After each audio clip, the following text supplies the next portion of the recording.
चाळीसगावातील टाकळी प्रचा इथं काल रात्री 10 वाजेच्या सुमारास भगवा चौक परिसरात 2 गटात तुफान हाणामारी झाली। या हाणामारीत 3 जण जखमी झाले असून त्यांना तातडीनं दवाखान्यात हलवण्यात आले। घटनेची माहिती मिळताच अप्पर पोलीस अधीक्षिका कविता नेरकर, पोलीस उपअधीक्षक राजेंद्र सिंह चंदेल, चाळीसगाव शहर पोलीस स्टेशनचे पोलीस निरीक्षक किरण कुमार कबाडी तसंच त्यांचे सहकारी घटनास्थळी तातडीनं पोहोचले। भगवा चौकात हेमराज गुजर तसंच त्यांच्या काही सहकाऱ्यांनी कार्यक्रमाचं आयोजन केलं होतं। या कार्यक्रमावरून बाचाबाची झाली।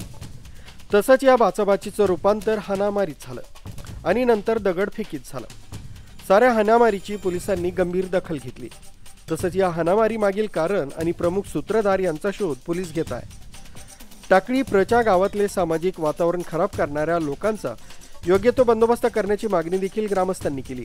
विशेष म्हणजे गावातल्या काही लोकांकडून या हाणामारीची चौकशी केली असता किरकोळ प्रकरणाची प्रकार असल्याचं संबंधितांकडून सांगण्यात आलंय। मात्र पोलिसांकडून जी काही माहिती मिळाली आहे त्यातून हा प्रकार अत्यंत गंभीर असल्याचं दिसून येत आहे।